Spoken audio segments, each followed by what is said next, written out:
Bismillahirrahmanirrahim. Assalamualaikum warahmatullahi wabarakatuh. Perkenalkan, nama saya Musdalifah Siti Fatimah, NPM 2021-179. Mata kuliah saya Etika dan Komunikasi Bisnis. Dosen pembimbing saya Pak Yahya SEMM. Teman yang lihat postingan ini jangan lupa di like, subscribe, bunyikan loncengnya. Baik, di video kali ini saya akan membahas tentang materi etika dan komunikasi bisnis. Yang pertama, apakah etika itu? Etos, etika, dan moral.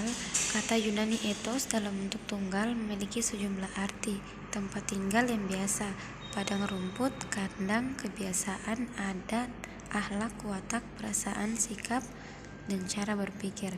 Kemudian dalam bentuk jamak berarti adat kebiasaan. Kalau dilihat dari asal-usul kata-kata ini, etika berarti tentang apa yang biasa dilakukan atau ilmu tentang adat kebiasaan. Kata yang cukup dengan etika adalah moral yang berasal dari bahasa Latin mos jamak mores yang juga bermakna kebiasaan atau adat. Kita lanjut ke pembahasan selanjutnya tentang 3 makna etika. Yang pertama, nilai-nilai dan norma-norma moral yang menjadi pegangan bagi seseorang atau suatu kelompok dalam mengatur tingkah lakunya, atau biasa dibilang sistem nilai. Yang kedua, kumpulan asas atau normal moral atau biasa disebut kode etik. Yang ketiga, ilmu tentang yang baik atau buruk biasa dibilang filsafat atau moral. Moral terbagi menjadi 2, yaitu moral sama dengan etika, yaitu nilai-nilai dan norma-norma moral yang menjadi pegangan bagi seseorang atau suatu kelompok dalam mengatur tingkah lakunya. Yang kedua, moralitas, sifat moral atau keseluruhan asas dan nilai yang berkenaan dengan baik dan buruk. Kemudian etiket dan etika. Etika berarti moral. Etiket berarti tata krama atau sopan santun. Etika dan etiket menyangkut perilaku manusia. Etiket maupun etiket mengatur perilaku manusia secara normatif, artinya memberi norma bagi perilaku manusia dan dengan demikian menyatakan apa yang harus dilakukan atau tidak boleh dilakukan. Lanjut, peranan etika dalam dunia modern. Ada 3 ciri menonjol dalam dunia modern, yaitu 1. Adanya pluralisme moral. Yang kedua, timbulnya masalah-masalah etis baru, terutama disebabkan perkembangan pesat dalam ilmu pengetahuan dan teknologi, khususnya ilmu-ilmu biomedis. Yang ketiga, kepedulian etis yang bersifat universal. Berbagai definisi komunikasi. Komunikasi adalah suatu pertukaran proses simbolik yang menghendaki orang-orang agar mengatur lingkarannya.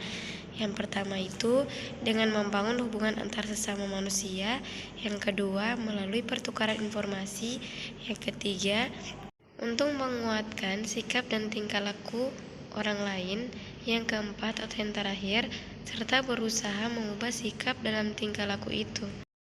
Ruang lingkup komunikasi. Tanpa komunikasi tidak mungkin terbentuk suatu masyarakat. Sebaliknya, tanpa masyarakat, manusia tidak mungkin dapat mengembangkan komunikasi. Keberhasilan dan kegagalan seseorang dalam mencapai sesuatu yang diinginkan, termasuk karir, banyak ditentukan oleh kemampuan dalam berkomunikasi. Komunikasi ini terbagi menjadi dua, yaitu komunikasi nonverbal dan komunikasi verbal. Komunikasi nonverbal yaitu kumpulan isyarat, gerak tubuh, sikap, dan sebagainya yang memungkinkan seseorang untuk berkomunikasi tanpa kata-kata. Contoh, membelalakan mata dan mengepalkan tangan untuk menyatakan marah, mengangguk yang artinya itu persetujuan, saling menyentuh itu artinya menunjukkan perhatian. Kalau komunikasi verbal yaitu suatu bentuk komunikasi di mana pesan disampaikan secara lisan atau tertulis menggunakan suatu bahasa. Berdasarkan aktif atau pasifnya peserta komunikasi, bentuk komunikasi verbal dibedakan menjadi dua, yaitu satu, berbicara dan menulis, dan yang kedua berarti mendengar dan membaca. Di dalam komunikasi juga mempunyai tipe dan fungsi. Tipe komunikasi diklasifikasikan berdasarkan sudut pandang dan pengalaman dari masing-masing pakar. Kelompok sarjana komunikasi Eropa membagi komunikasi menjadi dua macam, yaitu komunikasi antarpersonal dan yang kedua komunikasi antar massa. Pembahasan terakhir, komunikasi dengan diri sendiri adalah suatu proses komunikasi yang terjadi di dalam diri individu atau komunikasi dengan diri sendiri dalam kurung internal monolog. Komunikasi dengan diri sendiri berfungsi mengembangkan kreativitas, imajinasi, memahami dan mengendalikan diri, serta meningkatkan kematangan berpikir. Baik, itulah tadi beberapa pembahasan tentang etika dan komunikasi bisnis. Maaf ya teman-teman jika ada kata-kata, ucapan, maupun tulisan yang kurang berkenan, mohon dimaafkan ya. Semoga bermanfaat ya. Wassalamualaikum warahmatullahi wabarakatuh.